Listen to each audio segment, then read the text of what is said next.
Saya melepas cincin tunangan tepat di tengah pesta lamaran. Saya meletakkannya di atas meja, di depan puluhan kerabat dari kedua keluarga. Lalu saya berkata satu kalimat yang membuat seluruh ruangan membeku. Saya menikah bukan untuk menjadi pembantu di rumah orang. Tidak ada yang mengira saya berani. Apalagi di hari yang katanya paling membahagiakan bagi seorang perempuan. Tapi semua sudah melewati batas saat calon ibu mertua saya berdiri mengambil mikrofon dan mengumumkan di depan semua orang. Setelah menikah, saya harus berhenti bekerja. Kalau saya menolak, pernikahan dibatalkan. Yang paling menyakitkan bukan kata-katanya, tapi diamnya laki-laki yang berdiri di samping saya. Laki-laki yang sebentar lagi menjadi suami saya. Halo, sahabat.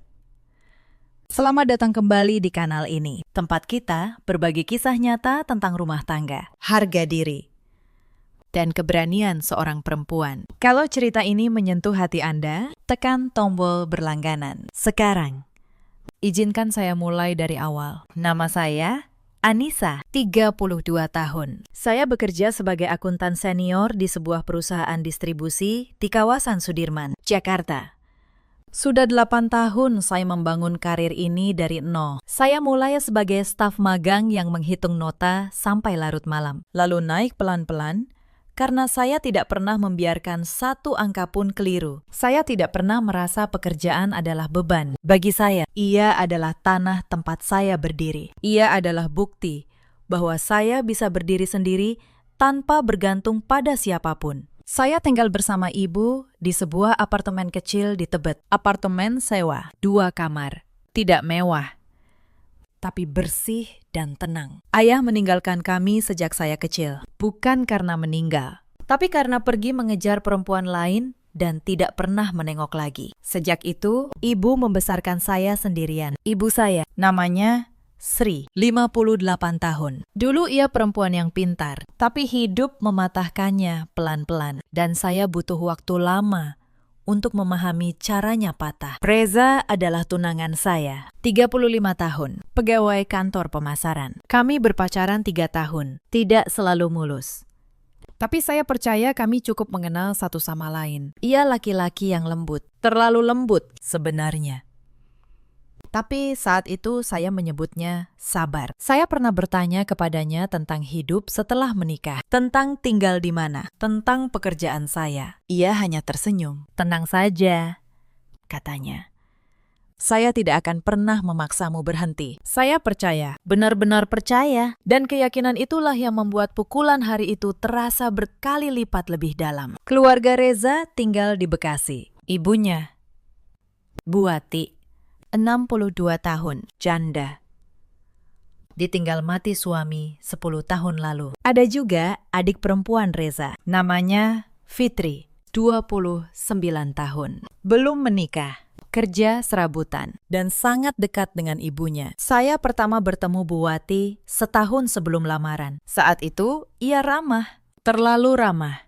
Ia memuji masakan ibu saya, memuji pekerjaan saya, bertanya berapa gaji saya. Saya pikir itu basa-basi orang tua. Saya tidak tahu. Itu sedang menghitung. Sebenarnya, tanda-tanda sudah ada sejak awal. Saya hanya memilih tidak melihatnya. Beberapa bulan sebelum lamaran, kami makan malam bersama di rumah Buati. Saat itu, ia bertanya sambil tersenyum.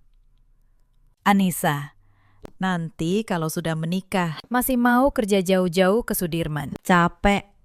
Loh, lebih baik di rumah saja, urus Reza. Saya menjawab sopan bahwa saya menyukai pekerjaan saya. Senyumnya memudar sedikit. Tapi ia tidak melanjutkan. Saya menoleh ke Reza, dan ia hanya menunduk ke piringnya. Diameter. Saat itu saya pikir ia hanya canggung. Sekarang saya tahu itu adalah diam yang sama, yang nanti akan menghancurkan saya di hari lamaran. Dalam perjalanan pulang malam itu, saya bertanya pada Reza, tadi ibumu serius soal pekerjaan? Ia tertawa kecil. Ibu cuma khawatir kamu capek. Nanti saya bicara, kok. Tenang, selalu nanti, selalu tenang. Saya membiarkan diri saya percaya karena saya mencintainya. Dan karena saya tidak ingin pernikahan saya dimulai dengan curiga. Itu kesalahan saya, tapi juga pelajaran yang paling mahal. Lamaran kami diadakan di sebuah restoran kelas menengah di Tebet. Tidak mewah, tapi cukup. Satu meja sekitar 5 juta. Ada 10 meja. Ibu menabung berbulan-bulan untuk acara itu. Ia tidak tidur semalaman memeriksa daftar tamu. Karena baginya, lamaran putrinya tidak boleh ada cacat sekecil apapun. Pagi itu saya duduk di ruang rias. Saya menatap diri di cermin. Mengenakan kebaya merah, riasan tipis. Jantung saya berdebar karena bahagia. Reza mengirim pesan. Kamu cantik sekali. Sebentar lagi saya jemput. Saya tersenyum. Saya pikir hari itu adalah awal dari hidup yang saya impikan. Saya tidak tahu malam itu saya justru akan pulang sendirian dengan jari tanpa cincin. Acara dimulai meriah. Orang tua dari kedua pihak memberi sambutan. Doa-doa, hadiah.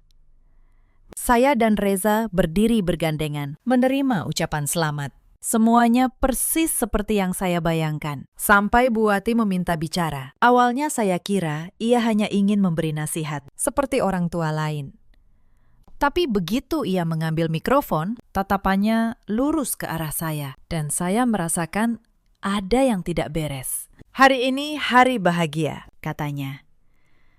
Suaranya tenang, tapi jelas. Tapi saya ingin satu hal disepakati sebelum semuanya resmi. Seluruh ruangan diam. Saya merasakan tangan Reza di samping saya sedikit menegang. Tapi ia tidak bicara. Bu Wati melanjutkan, di keluarga kami sudah jadi kebiasaan. Menantu perempuan tidak bekerja di luar. Perempuan mengurus suami, mertua, dan anak.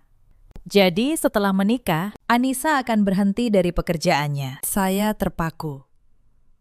Jantung saya seolah berhenti beberapa detik. Saya menoleh ke Reza, berharap ia menggeleng, menjelaskan sesuatu. Tapi ia hanya menunduk. Diameter. Bu Wati belum selesai. Saya katakan ini sekarang, biar nanti tidak ada keributan. Kalau tidak setuju, ya tidak usah dilanjutkan. Daripada buang waktu, kedua keluarga. Saya mendengar bisik-bisik. Ada yang menatap saya dengan kasihan. Ada yang penasaran, ada yang menunggu. Ingin tahu bagaimana saya akan menjawab. Ibu saya duduk di meja depan. Tangannya memegang gelas air bergetar. Wajahnya pucat. Telinga saya berdengung. Tapi anehnya, saya tidak menangis. Saya tidak panik. Saya justru menjadi luar biasa dingin. Pelan. Saya melepas tangan saya dari genggaman Reza. Ia terkejut. Anissa. Kamu. Saya tidak menjawab. Saya membungkuk. Melepas cincin tunangan yang dipasang kurang dari 10 menit lalu. Semua mata tertuju pada saya. Tidak ada yang bicara. Tidak ada yang berani. Saya meletakkan cincin itu di meja, tepat di depan Bu Wati. Lalu, saya angkat kepala, menatap lurus ke matanya. Suara saya jelas, tidak bergetar. Saya menikah bukan untuk menjadi pembantu gratis. Di suatu sudut, terdengar tarikan nafas pelan. Reza mulai bicara. Anissa, apa yang kamu lakukan? Tenang dulu. Saya menoleh padanya. Untuk pertama kali dalam 3 tahun, saya menatapnya tanpa kepercayaan. Kamu sudah tahu soal ini sebelumnya, kan? Ia tergagap, dan diamnya adalah jawabannya. Saya tersenyum pahit. Apa yang kamu janjikan pada saya? Ia menjawab pelan. Saya berencana bicara dengan ibu nanti. Nanti, saat saya sudah berhenti kerja, saat saya sudah tidak punya jalan pulang. Bu Wati mulai naik suaranya. Saya bicara begini karena saya ingin yang terbaik. Perempuan zaman sekarang sibuk kerja. Tidak ada waktu untuk suami. Saya menatapnya lagi. Di tatapan saya, sudah tidak ada lagi rasa hormat. Kalau begitu, saya juga bicara terus terang. Saya tidak mau masuk ke keluarga yang menganggap menantu sebagai pelayan. Beberapa tamu tua mulai berbisik. Anak muda kurang ajar. Tapi saya tidak peduli. Saya turun, berjalan lurus ke arah ibu. Ia berdiri, memegang tangan saya. Matanya berkaca. Kamu yakin? Saya remas tangannya. Yakin. Bu, di belakang, Reza memanggil keras. Anissa, kembali, kita bicara. Saya tidak menoleh. Saya hanya berkata, cukup keras untuk ia dengar. Tidak ada lagi yang perlu dibicarakan. Saya meninggalkan lamaran saya sendiri. Saya tinggalkan tatapan heran, gunjingan, dan sebuah pernikahan yang seharusnya dimulai, tapi berakhir di hari pertamanya. Begitu saya keluar restoran, langkah tergesa Reza terdengar di belakang. Suaranya pecah. Anissa, tunggu. Ayo bicara, tapi saya tidak berhenti. Saya tahu, kalau saya menoleh sekali saja, saya akan luluh. Saya akan ditarik kembali ke tempat yang baru saja saya tinggalkan dengan susah payah. Matahari sore bersinar terang, kontras dengan dingin di ruangan tadi. Saya menarik napas dalam. Dada saya sesak, bukan karena menyesal, tapi karena terlalu banyak rasa yang membanjir sekaligus. Ibu berlari di belakang, terengah. Anissa, nak, tunggu ibu. Saya berbalik menopannya. Melihat matanya yang merah, ada tusukan di hati saya. Tapi suara saya tetap tenang. Ibu, ayo kita pulang. Reza akhirnya menyusul. Ia mencengkeram pergelangan tangan saya. Suaranya nyaris memohon. Anissa, jangan begini. Banyak orang melihat. Mau ditaruh di mana muka saya kalau kamu pergi begitu saja? Saya terdiam sejenak. Bukan karena goyah, tapi karena kata-kata itu justru menjelaskan segalanya. Yang ia khawatirkan bukan saya, tapi mukanya. Saya lepas tangannya pelan. Tatapan saya dingin. Kamu khawatir soal muka. Saya khawatir soal seluruh hidup saya. Reza membeku. Ia coba lebih lembut. Saya tahu ibu keterlaluan, tapi ibu sudah tua. Pikirannya memang begitu. Ayo bicarakan baik-baik. Tidak perlu diruncingkan begini. Saya tertawa. Tawa kering, tanpa nyawa. Keterlaluan. Kamu menyebut ini keterlaluan. Ibumu menuntut saya berhenti kerja, melayani keluargamu, di depan semua orang. Dan kamu cuma berdiri diam. Reza bingung. Saya akan bicara dengan ibu nanti. Lagi-lagi, nanti. Saya menatap matanya. Nanti itu kapan? Saat saya sudah menikah, pindah ke rumahmu, berhenti kerja, dan tidak punya jalan pulang. Ia terdiam lagi. Kebisuan yang sama. Saya membawa ibu pulang, tapi saya tidak tahu malam itu baru permulaan. Karena keluarga yang merasa dipermalukan. Tidak pernah diam begitu saja. Malam itu telepon rumah kami berdering. Kami jarang memakainya. Jadi setiap dering terasa janggal. Ibu mengangkat. Setelah beberapa kata, wajahnya berubah. Ia menyodorkan gagang telepon pada saya. Ibunya, bisiknya. Saya ambil. Belum sempat bicara. Suara melengking Buwati sudah menyerang. Hebat sekali kamu, Anissa. Mempermalukan keluargaku di depan semua kerabat. Kamu kira kerja kantoran itu sesuatu yang istimewa? Saya menegakkan tubuh. Anda menelepon hanya untuk mengatakan ini. Ia mendengus. Saya menelpon biar kamu tahu. Perempuan sepertimu, menikah dengan siapapun akan bawa sial. Belum masuk rumah, suami sudah melawan orang tua. Saya mencengkeram gagang telepon. Tapi alih-alih marah, saya merasa dingin merayap di punggung. Ia benar-benar percaya bahwa ia benar di dunianya. Perempuan ada untuk melayani. Anda tahu, kata saya pelan. Yang Anda inginkan hanya satu. Semua orang hidup menurut aturan Anda. Hening setengah detik. Lalu suaranya melengking lagi. Jangan kurang ajar. Kamu kira meninggalkan Reza itu kerugian bagi kami? Antrean perempuan yang mau dengan dia panjang. Kamu yang akan jadi perawan tua. Entah dari mana saya dapat kekuatan. Tapi saya sadar, saya sudah tidak takut. Kalau menikah dengan keluarga Anda, berarti kehilangan diri saya. Lebih baik saya sendiri seumur hidup. Saya tutup telepon.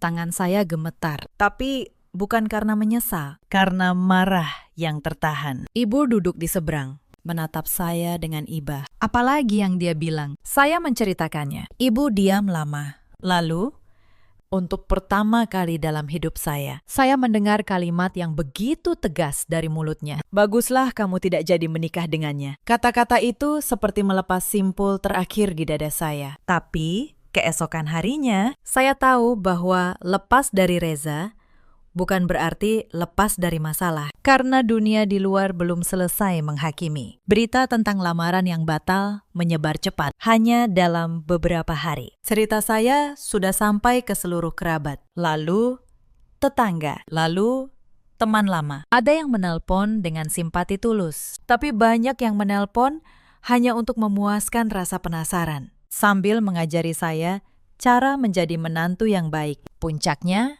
Rabu malam, saat saya pulang kerja, di dekat pintu apartemen, saya melihat tetangga kami, Tante Rini, sedang bersemangat bercerita pada tetangga lain. Melihat saya, nadanya langsung berubah manis. Oh, Anissa sudah pulang. Satu kompleks khawatir. Loh, semua sudah bagus.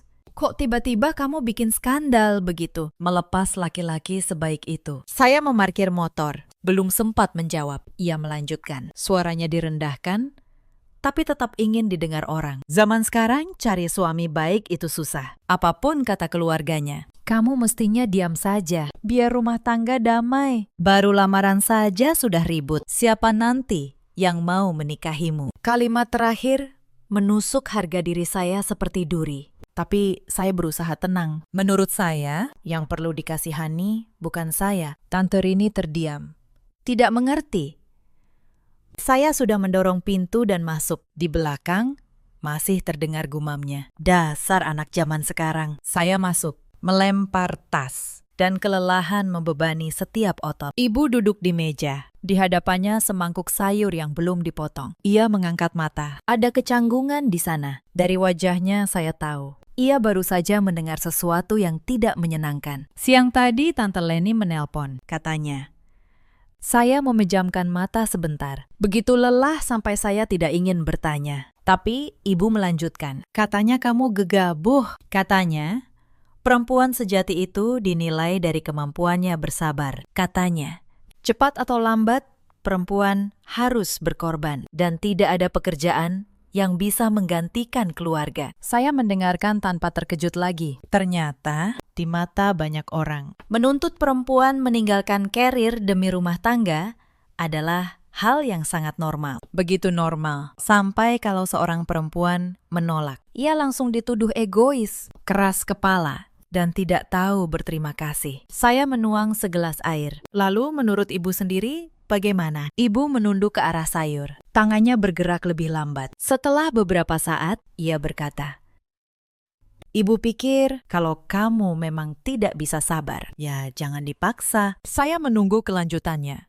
Dan malam itu, ibu menceritakan sesuatu yang tidak pernah ia ceritakan secara utuh. Anissa, ada hal yang belum pernah ibu ceritakan detailnya. Karena ibu tidak ingin kamu tumbuh dengan dendam pada ayahmu. Tapi sekarang, ibu rasa kamu harus tahu. Saya jarang mendengar ibu bicara tentang tahun-tahun pertama pernikahannya. Yang tersisa di ingatan masa kecil saya hanyalah pertengkaran, makan malam yang sunyi, dan malam-malam saat ibu duduk sendirian di sudut. Dulu, sebelum menikah dengan ayahmu, ibu kerja sebagai kasir di toko elektronik di pusat kota. Gajinya tidak besar, tapi stabil, cukup untuk hidup, bahkan sedikit untuk kakek nenekmu. Ayahmu mendekati ibu dengan sangat manis. Ia janji, setelah menikah, ibu boleh melakukan apa saja yang ibu mau. Ia tidak akan membatasi, dan ibu percaya. Karena laki-laki saat jatuh cinta,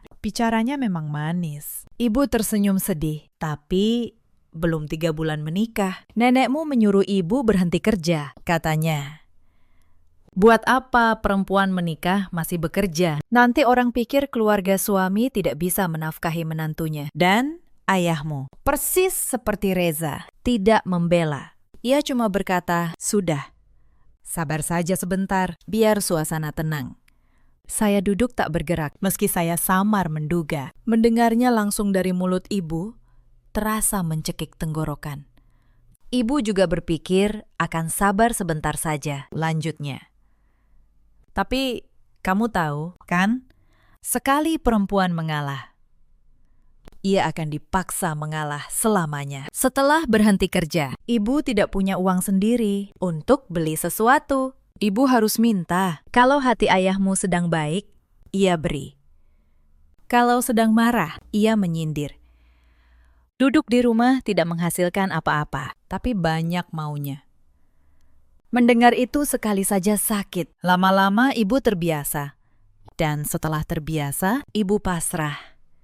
Matanya berkaca. Saat kamu lahir, ibu ingin kembali kerja. Tapi nenekmu bilang kamu masih kecil, tidak ada yang menjaga. Ayahmu bilang, tunggu saja. Dan begitulah, pelan-pelan saat ibu ingin kembali. Sudah tidak ada lagi yang mau menerima. Keahlian ibu hilang. Kepercayaan diri ibu habis. Seluruh hidup ibu cuma berkisar di dapur dan menghitung receh. Hampir 20 tahun ibu hidup dengan perasaan diri ibu mengecil. Sampai ibu sendiri lupa apa yang dulu ibu impikan. Hidung saya terasa panas. Saya selalu tahu ibu mengalami masa sulit, tapi saya tidak pernah benar-benar memahami akarnya. Masalahnya bukan kemiskinan, tapi kenyataan bahwa ia kehilangan hak atas kemandiriannya sejak dini, lalu menghabiskan sisa hidupnya dalam ketergantungan. Karena itu, kata ibu, waktu kamu tanya apa ibu menyesal, jawabannya,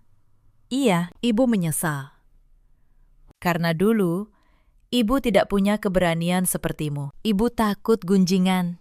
Ibu takut dibilang istri buruk. Ibu takut mempermalukan orang tua. Ibu takut pada segalanya. Dan pada akhirnya, ibu sendiri yang membayar harganya. Saya pindah duduk di sebelahnya, menggenggam tangannya yang kasar. Bu, saya mungkin akan kesulitan, tapi saya tidak mau hidup seperti ibu dulu. Saya tidak menyalahkan ibu. Keadaan ibu berbeda. Tapi saya benar-benar tidak bisa masuk ke pernikahan yang sejak awal menuntut saya mengorbankan segalanya. Ibu meremas tangan saya. Air matanya jatuh. Iya. Nak, ibu mengerti. Malam itu, untuk pertama kali saya benar-benar paham mengapa saya berani melepas cincin itu di depan puluhan orang. Bukan karena saya keras kepala, tapi karena jauh di dalam. Saya sudah melihat masa depan saya tergambar di wajah ibu. 20 tahun ketergantungan. 20 tahun meminta uang untuk membeli sesuatu yang sederhana. 20 tahun mengecil sampai lupa siapa diri sendiri. Saya menolak warisan itu. Dan saya bersyukur. Saya menolaknya sebelum terlambat. Tapi keluarga Reza belum selesai. 3 hari kemudian, tante saya, Tante Leni, menelpon. Suaranya dibuat selembut mungkin. Anissa. Ibu Wati menghubungi tante. Katanya ia ingin baikan. Ia mau ketemu, ngobrol baik-baik, biar tidak ada dendam. Tante sudah atur. Besok sore di rumah tante. Datang. Ya, demi nama baik keluarga. Saya ragu. Tapi ibu menatap saya dengan harap. Mungkin memang sebaiknya diselesaikan. Nak, biar kerabat tidak terus bergunjing. Demi ibu, saya datang. Begitu saya masuk ke rumah Tante Leni, saya langsung tahu ini bukan perdamaian. Itu sidang. Bu Wati duduk di tengah, dikelilingi 3 kerabat tua. Tidak ada Reza. Di meja sudah tersedia teh, seolah semuanya direncanakan. Begitu saya duduk, Tante Leni membuka. Nah, Anissa, kita semua di sini sayang kamu, tapi kamu memang keterlaluan kemarin. Sekarang, minta maaflah pada Bu Wati, biar lamaran bisa diatur ulang. Saya menatap mereka satu persatu. Mereka pikir, dikepung begini, saya akan menunduk. Dulu mungkin iya, tapi tidak hari itu. Tante, kata saya, tenang. Saya datang karena saya pikir ini perdamaian.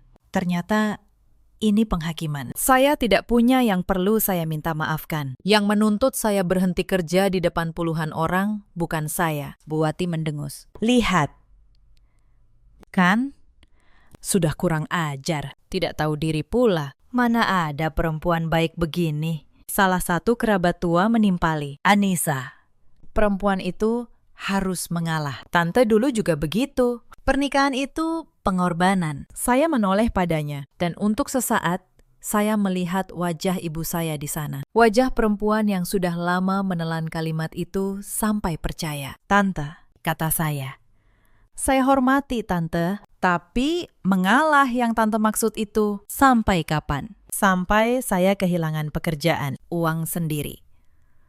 Dan akhirnya, suara saya juga. Ruangan diam. Saya berdiri. Saya tidak akan minta maaf untuk sesuatu yang benar kalau ini yang disebut menjaga nama keluarga. Maaf. Saya pilih nama saya sendiri. Saya gandeng ibu. Dan kami pulang. Di mobil, ibu menggenggam tangan saya. Tadi, bisiknya.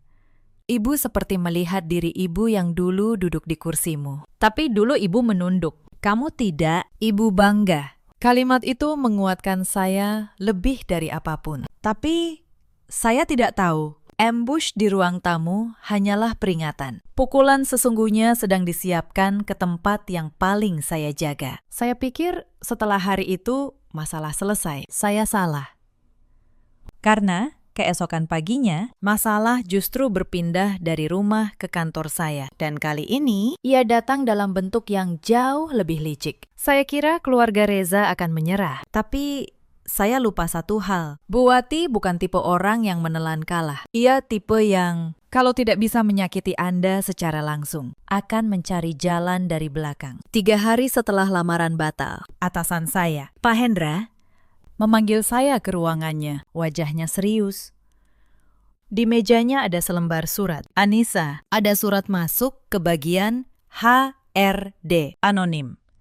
Isinya menuduh kamu memanipulasi laporan keuangan dan menerima komisi gelap dari salah satu vendor. Tanah seperti bergeser di bawah kaki saya selama 8 tahun. Saya menjaga setiap angka, seperti menjaga nama saya sendiri. Pakistan, itu fitnah.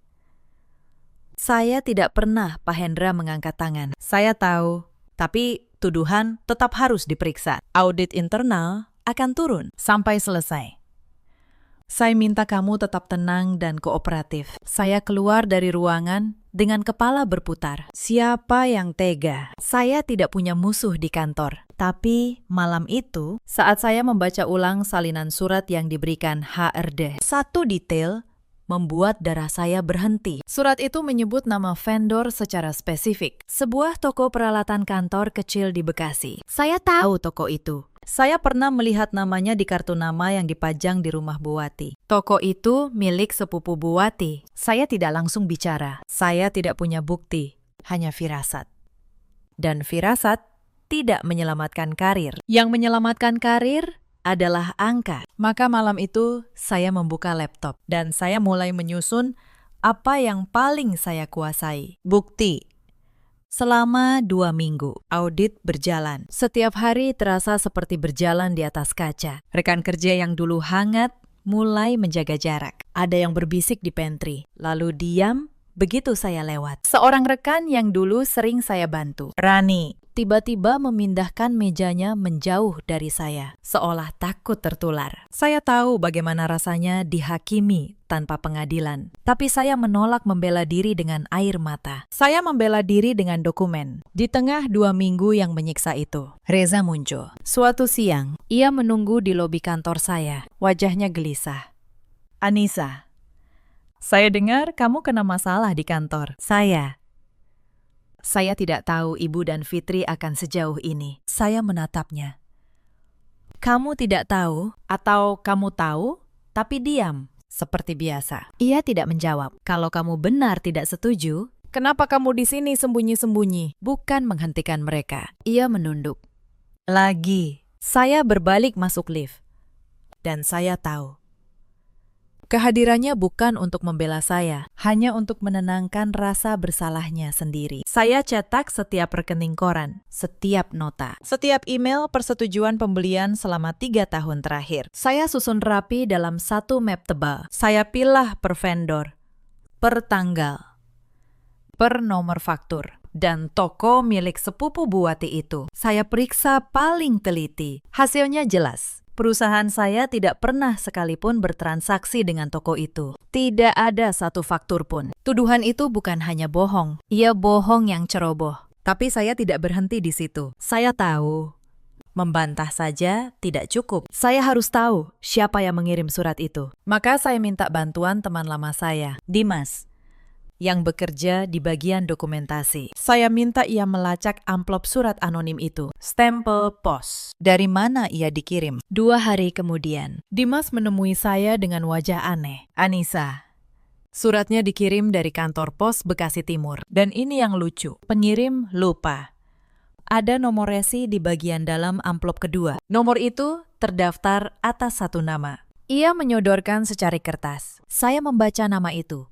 Fitri, adik perempuan Reza. Saya menatap kertas itu lama. Bukan Buati yang menulis, tapi anak perempuannya atas suruhan ibunya. Mereka pikir kalau saya berani mempermalukan keluarga mereka di pesta, mereka akan menghancurkan satu-satunya hal yang membuat saya berdiri tegak, karier saya. Dan mereka tidak berhenti di surat itu. 2 hari kemudian, seorang teman seprofesi mengirim pesan pada saya. Ia melampirkan tangkapan layar sebuah unggahan di grup akuntan seJakarta. Unggahan dari akun baru tanpa foto. Isinya menuduh saya dengan nama lengkap sebagai akuntan yang memanipulasi laporan dan layak dijauhi perusahaan manapun. Anissa, ini benar? Tanya teman saya. Saya tidak percaya, tapi orang-orang mulai membicarakannya. Tangan saya dingin. Ini bukan lagi soal satu kantor. Ini usaha menutup pintu karir saya di seluruh industri. Saya tahu siapa di baliknya, pola bahasanya, waktu unggahannya. Semua menunjuk ke arah yang sama. Tapi saya tidak membalas dengan amarah di kolom komentar. Saya screenshot semuanya. Saya catat tanggal, jam, dan tautannya. Saya tambahkan ke dalam map saya setiap serangan mereka, tanpa sadar. Sedang menumpuk menjadi bukti yang akan saya gunakan nanti. Malam itu, saya tidak tidur. Bukan karena takut, tapi karena saya sibuk berpikir. Bertahun-tahun saya melihat ibu menelan setiap tuduhan dalam diam. Sampai diam, itu menelannya balik. Saya berjanji pada diri sendiri. Saya tidak akan menelan apapun. Saya akan kumpulkan, susun.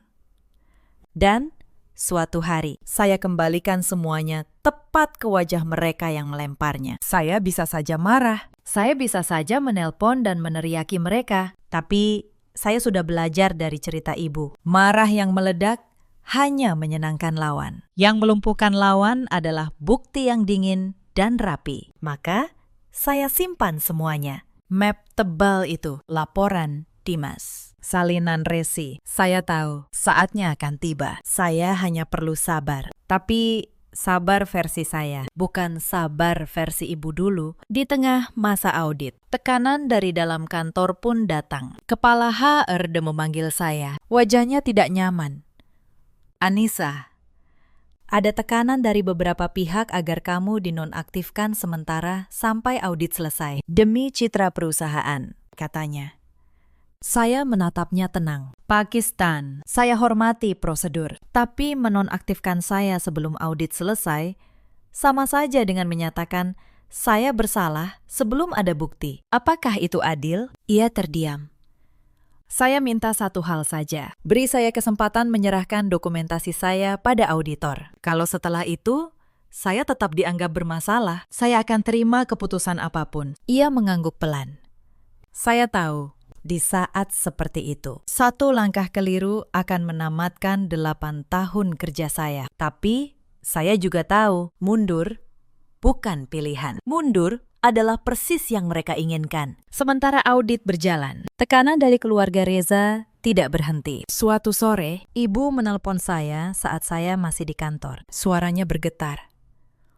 Anissa, tadi ada perempuan datang ke apartemen, bilang dari keluarga Reza. Dia bicara keras di depan tetangga, bilang, kamu penipu, kamu makan uang perusahaan. Ibu sampai gemetar, saya langsung pulang. Begitu tiba, saya lihat ibu duduk di kursi dengan tangan masih gemetar, dan beberapa tetangga berkumpul di koridor, berbisik. Tante Rini ada di antara mereka, wajahnya penuh kepuasan. Tuh, kan, katanya pada yang lain. Cukup keras. Sudah tante bilang, anak ini bermasalah.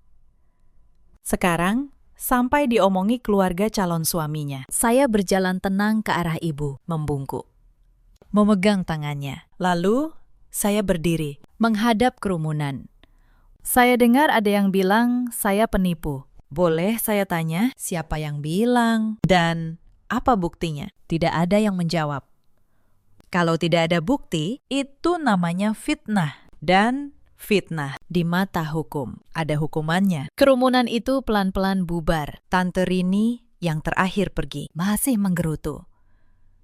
Tapi tidak berani menatap mata saya. Saya menutup pintu, dan untuk sesaat, saya sandarkan punggung saya di sana. Mereka memperluas medan. Dari kantor ke rumah. Tujuannya jelas. Menghancurkan nama saya dimanapun saya berdiri. Supaya saya menyerah dan merasa bersalah karena pernah berani. Tapi mereka salah memilih lawan. Saya bukan ibu. Saya dulu. Saya tidak akan mengecil. Malam itu, saya menemui Fitri, bukan untuk bertengkar. Saya mengajaknya bertemu di sebuah kafe, sopan, lewat pesan singkat. Ia datang dengan wajah angkuh. Yakin saya akan memohon. Ia bahkan sempat tersenyum sinis saat duduk. Mau apa? Mau minta maaf karena mempermalukan kakak saya. Saya tidak menjawab. Saya hanya meletakkan satu lembar fotokopi di atas meja. Salinan resipos dengan namanya. Wajahnya berubah. Ini apa? Saya menatapnya tenang. Ini bukti bahwa surat fitnah ke kantor saya dikirim atas namamu dari kantor pos Bekasi Timur. Dan ini, saya letakkan lembar kedua, tangkapan layar unggahan grup akuntan. Ini akun yang menyebar fitnah ke seluruh komunitas profesi saya. Pola bahasanya sama persis dengan suratmu. Fitri menelan ludah. Keangkuhannya hilang seketika. Saya cuma disuruh ibu. Ibu yang bilang harus dibuat kapok. Saya mengangguk pelan. Saya tahu. Tapi yang menulis namanya kamu. Yang mengirim kamu. Di mata hukum, niat ibumu tidak melindungimu. Ia mulai gemetar. Kamu mau lapor polisi. Saya datang bukan untuk mengancam. Fitri, kata saya.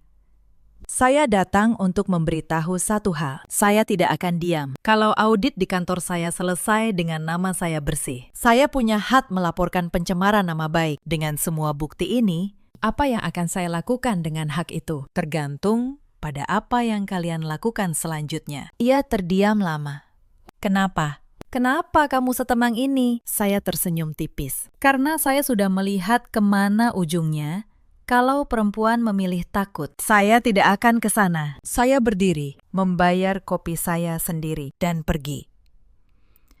Tidak menoleh. Di belakang, saya tahu Fitri masih duduk, menatap dua lembar kertas yang mengubah segalanya. Saya pikir itu sudah cukup mengguncang mereka. Tapi ternyata, badai sesungguhnya baru akan tiba. Dan kali ini, ia datang ke tempat di mana semua orang bisa melihat. Audit internal selesai. 2 hari kemudian, saya dipanggil ke ruang rapat. Di sana ada Pak Hendra, kepala HRD, dan 2 auditor. Di meja, map tebal saya terbuka di samping laporan audit mereka. Pak Hendra membuka suara. Anissa, audit sudah selesai. Hasilnya, semua tuduhan tidak terbukti. Tidak ada satupun transaksi dengan vendor yang disebut. Kamu bersih. Bahkan, auditor memuji kerapian dokumentasimu. Justru karena dokumentasimu, kami bisa menyelesaikan ini cepat. Saya menarik napas lega. Tapi yang membuat saya benar-benar terdiam adalah kalimat Pak Hendra berikutnya. Selama ini, saya mengamati caramu menghadapi situasi ini. Jujur, tidak semua orang bisa setenang itu saat namanya diserang. Justru karena itu, saya ingin merekomendasikanmu untuk posisi kepala bagian keuangan. Tanggung jawab lebih besar. Gaji menyesuaikan. Saya membeku. Dalam situasi seperti itu, saya bahkan tidak pernah memikirkan promosi. Saya hanya berusaha mempertahankan apa yang saya punya. Tapi ternyata, cara saya bertahan dalam badai justru menjadi sesuatu yang lebih berharga. Saya keluar dari ruang rapat dengan perasaan aneh. Bukan kegembiraan yang meluap, tapi rasa seperti baru melewati jalan yang sangat sulit. Lalu tiba-tiba pijakan saya menjadi rata dan kokoh. Tapi cerita ini belum benar-benar selesai. karena ada satu hal yang harus saya selesaikan secara terbuka. Selama berminggu-minggu, keluarga Reza menyebar nama buruk saya kemana-mana, ke kantor, ke kompleks, ke kerabat. Saya tidak bisa membiarkan bukti saya hanya tersimpan dalam map. Saya harus membuatnya berbicara di hadapan orang-orang yang sama yang dulu menghakimi saya. Kesempatan itu datang lewat acara arisan keluarga besar. Bu Wati punya kebiasaan datang ke arisan kerabat dari pihak ayah saya. Kerabat yang dulu menyaksikan lamaran Batar itu lewat seorang sepupu. Saya tahu Bu Wati akan hadir dan ia berencana bicara di sana, melanjutkan kisah versinya. Versi di mana saya adalah menantu durhaka yang merusak masa depan anak orang. Saya datang ke arisan itu bersama ibu, bukan untuk membuat keributan, tapi untuk meluruskan. Saya membawa map saya di tengah acara, persis seperti dugaan saya. Bu Wati mulai bicara. Saya cuma mau cerita, ya, supaya keluarga tahu. Anissa ini bukan cuma membatalkan lamaran. Di kantornya pun ia bermasalah. Katanya makan uang perusahaan. Untung anak saya tidak jadi menikah dengannya. Ruangan berbisik. Beberapa mata melirik saya. Dulu, tatapan seperti itu akan membuat saya menunduk. Tapi tidak lagi. Saya merasakan tangan ibu meremas tangan saya di bawah meja, seolah berkata, "Kamu tidak sendiri." Saya berdiri pelan. "Boleh saya bicara sebentar?" Semua menoleh. Bu Wati menatap saya dengan dagu terangkat. Yakin saya akan tergagap seperti dulu. Saya berjalan ke tengah, meletakkan map di meja, dan membukanya. Bu Wati benar. Ada surat yang menuduh saya makan uang perusahaan. Ini. Saya tunjukkan salinan surat itu. Adalah suratnya. Anonim. Dikirim ke kantor saya 3 hari setelah lamaran kami batal. Saya keluarkan lembar berikutnya. Dan ini hasil audit resmi dari perusahaan saya. Ditandatangani auditor independen. Semua tuduhan tidak terbukti. Tidak ada satupun transaksi dengan vendor yang dituduhkan. Saya bersih. Hitam di atas putih. Ruangan hening. Bu Wati mengangkat dagu, tapi suaranya mulai goyah. "Itu cuma kertas. Siapa yang tahu kamu tidak memalsukannya?" Saya tersenyum tipis. Saya sudah menunggu kalimat itu. Justru kalimat itulah yang membuka pintu untuk lembar terakhir. "Saya juga ingin tahu siapa yang mengirim surat fitnah ini," kata saya. Ternyata mudah. Surat itu dikirim dari kantor pos Bekasi Timur, dan pengirimnya lupa menghapus nomor resi di amplop dalam. Nomor itu terdaftar atas satu nama. Saya letakkan salinan resi di tengah meja, menghadap ke arah para kerabat. Atas nama Fitri, putri Anda. Seluruh ruangan menoleh ke arah Fitri, yang duduk di sudut. Wajahnya memerah, lalu pucat seketika. Ia menunduk. Tidak berani mengangkat kepala. Beberapa kerabat tua menatapnya dengan terkejut. Bu Wati membuka mulut, menutupnya lagi. Untuk pertama kali sejak saya mengenalnya, saya melihat perempuan itu kehilangan kata. Dunia yang selama ini ia kuasai dengan suara paling keras, runtuh dalam hening. Saya menutup map. Saya tidak datang untuk mempermalukan siapapun. Saya datang karena selama ini saya yang dipermalukan. Padahal saya tidak melakukan apa-apa. Saya hanya menolak menjadi pelayan. Dan untuk itu, keluarga ini mencoba menghancurkan satu-satunya hal yang saya bangun dengan jujur selama 8 tahun. Saya menoleh ke kerabat-kerabat yang dulu menghakimi saya. Saya tidak minta belas kasihan. Saya hanya minta satu hal. Lain kali, sebelum menghakimi seorang perempuan, karena ia memilih dirinya sendiri, tanyakan dulu, apa benar ia yang bersalah? Tidak ada yang menjawab. Tapi saya melihat beberapa wajah menunduk malu, termasuk mereka yang dulu menelepon ibu untuk mengajari saya bersabar. Saya menggandeng tangan ibu, dan kami pulang. Kali ini bukan dengan kepala tertunduk, tapi dengan punggung yang tegak. Bu Wati tidak pernah lagi menelpon. "Fitri," saya dengar. Sempat dipanggil HR di perusahaan saya untuk dimintai keterangan soal surat fitnah itu. Walau akhirnya tidak saya lanjutkan ke jalur hukum. Saya rasa-rasa malu di depan seluruh keluarga, sudah cukup. Saya tidak butuh menghancurkan mereka. Saya hanya butuh berhenti dihancurkan. Saya pikir cerita ini berakhir di sana. Tapi hidup punya cara untuk menutup babak dengan rapi. Suatu sore, jawabannya datang dari arah yang paling tidak saya duga. Beberapa minggu kemudian, saya pulang lebih awal dan mampir ke supermarket untuk membeli bahan masak untuk ibu. Saat memilih sayur, saya mendengar suara yang akrab di belakang. Anissa. Saya berbalik. Itu Reza. Ia berdiri di sana, lebih kurus. Pipinya cekung, mengenakan kemeja yang seperti sudah lama tidak disetrika. Hanya dalam beberapa bulan, ia berubah sampai hampir tidak saya kenali. Kami saling menatap di tengah supermarket yang ramai. Tapi rasanya seperti kami sendirian. Bisa bicara sebentar, suaranya pelan. Saya menatapnya sejenak, lalu mengangguk. Bukan karena masih ada perasaan, tapi karena saya ingin benar-benar menutupnya. Kami keluar, berdiri di samping pintu. Reza tidak berani menatap mata saya. Maaf untuk semuanya, katanya. Frasa itu sudah terlalu sering saya dengar. Tapi ia melanjutkan, suaranya berat.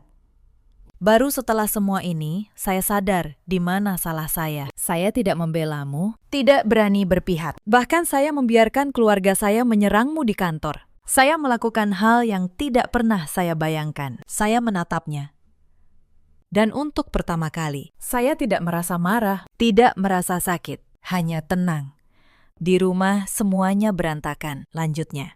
Utang ibu menumpuk. Fitri pergi kerja ke kota lain. Ibu jarang keluar rumah sejak kejadian di arisan itu. Saya banyak berpikir, seandainya hari itu saya berpihak padamu, mungkin semua akan berbeda. Saya menggeleng pelan. Tidak, Reza.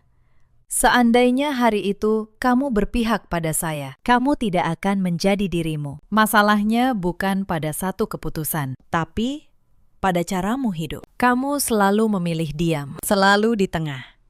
Membiarkan orang lain memutuskan untukmu. Bahkan kalau kita kembali ke hari itu, semuanya akan terulang. Ia terdiam, lalu mengangguk lemah. Seolah baru pertama kali ada orang yang mengatakan kebenaran itu padanya secara langsung. Mungkin kamu benar, katanya.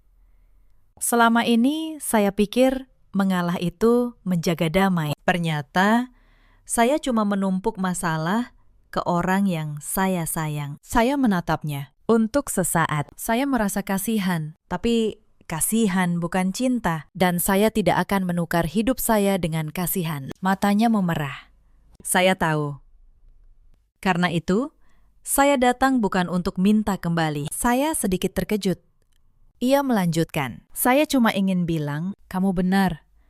Dan terima kasih. Sudah berani melakukan apa yang saya tidak berani. Saya tidak bertanya apa-apa. Beberapa kata cukup didengar saja. Kami berdiri beberapa detik lagi. Lalu, ia pergi lebih dulu, tanpa bujukan. Tanpa kata berlebihan. Saya menatapnya pergi, sampai sosoknya larut dalam keramaian. Kali ini, di hati saya, tidak ada gejolak. Tidak ada penyesalan. Hanya sebuah titik akhir yang sesungguhnya. Setahun kemudian, saya berdiri di balkon apartemen baru saya, menatap jalan kecil yang tenang di bawah. Saya pindah bukan karena bertengkar dengan ibu, tapi karena saya ingin lebih mandiri, memulai babak baru. Saya sudah menjadi kepala bagian keuangan. Penghasilan saya naik menjadi hampir 25 juta sebulan. Saya tidak kaya, tapi cukup untuk hidup nyaman, menghidupi diri sendiri, dan membantu ibu. Hal yang paling membuat saya bahagia bukan promosi itu, tapi perubahan pada ibu. Beberapa bulan setelah semuanya reda, saya menawarkan ibu sesuatu. Bu, dulu ibu bilang, masakan ibu selalu dipuji orang. Bagaimana kalau ibu mulai usaha catering kecil dari rumah? Saya bantu modalnya, tapi yang menjalankan ibu sendiri. Ibu ragu. Ibu sudah tua. Nak, mana ada yang mau? Saya menggenggam tangannya. Ibu pernah bilang, ibu kehilangan diri ibu karena tidak punya penghasilan sendiri. Sekarang ibu punya kesempatan mengambilnya kembali. Awalnya pesanan hanya dari tetangga, lalu dari kenalan, lalu dari kantor saya, untuk acara-acara kecil. Pelan-pelan, Dapur kami yang dulu menjadi tempat ibu mengecil, berubah menjadi tempat ia tumbuh kembali. Setiap kali ia menghitung uang dari pesanan, matanya berbinar seperti gadis muda. Untuk pertama kali dalam puluhan tahun, ia memegang uang yang ia hasilkan sendiri. Dan saya melihat perlahan punggung ibu yang dulu selalu sedikit membungkuk, mulai tegak kembali. Kadang, di waktu luang, saya teringat semua yang terjadi, bukan untuk menyesal, tapi untuk mengingatkan diri bahwa suatu kali saya pernah dihadapkan pada pilihan yang sangat penting dan saya memilih dengan benar. Cerita ini mengajarkan satu hal: jangan pernah menukar seluruh hidupmu hanya demi disebut menantu yang baik, dan jangan pernah percaya pada janji manis yang tidak pernah dibela saat dibutuhkan. Di luar sana, ada banyak perempuan yang seperti saya dulu, berdiri di hari bahagia, lalu diminta menyerahkan dirinya, dan dibilang egois saat menolak. Ingatlah, menolak kehilangan diri sendiri bukanlah keegoisan, itu keberanian. Di luar sana, ada juga banyak laki-laki seperti Reza, bukan jahat, hanya pengecut, memilih diam saat seharusnya membela, dan diam pada saat yang salah, sama saja dengan mengkhianati. Di luar sana, ada pula para ibu mertua seperti Bu Wati yang menuntut menantu menjadi pelayan, lalu menyebutnya tradisi. Padahal yang mereka takutkan hanya satu, kehilangan kendali atas perempuan yang lebih kuat dari mereka. Ibu saya kini hidup tenang. Untuk pertama kali dalam puluhan tahun, ia punya penghasilan sendiri, sekecil apapun. Dan setiap kali ia menghitung uang dari usahanya, matanya berbinar seperti gadis muda. Reza, kata orang, masih sendiri. Bu Wati jarang keluar rumah. Tapi itu bukan lagi urusan saya. Saya bersandar di pagar balkon, menarik napas dalam. Angin malam terasa sejuk dan ringan. Hidup tidak selalu mudah, tapi setidaknya saya menjalani hidup yang saya pilih sendiri. Dan bagi saya, itu sudah cukup. Dulu saya kira saya kehilangan sebuah pernikahan. Sekarang saya mengerti, saya tidak kehilangan apa-apa. Saya hanya menghindari sebuah kehidupan yang akan mematikan saya pelan-pelan. Dalam hidup, kita selalu punya pilihan. Tidak ada yang berhak menentukan nasib Anda, kecuali diri Anda sendiri. Jangan takut pada gunjingan, pada kesendirian, atau pada kehilangan. Kalau yang Anda pertaruhkan adalah seluruh harga diri Anda. Kalau cerita ini menyentuh Anda, ceritakan kisah Anda di kolom komentar. Bagikan untuk perempuan lain yang mungkin sedang berdiri di persimpangan yang sama. Terima kasih sudah menemani sampai akhir.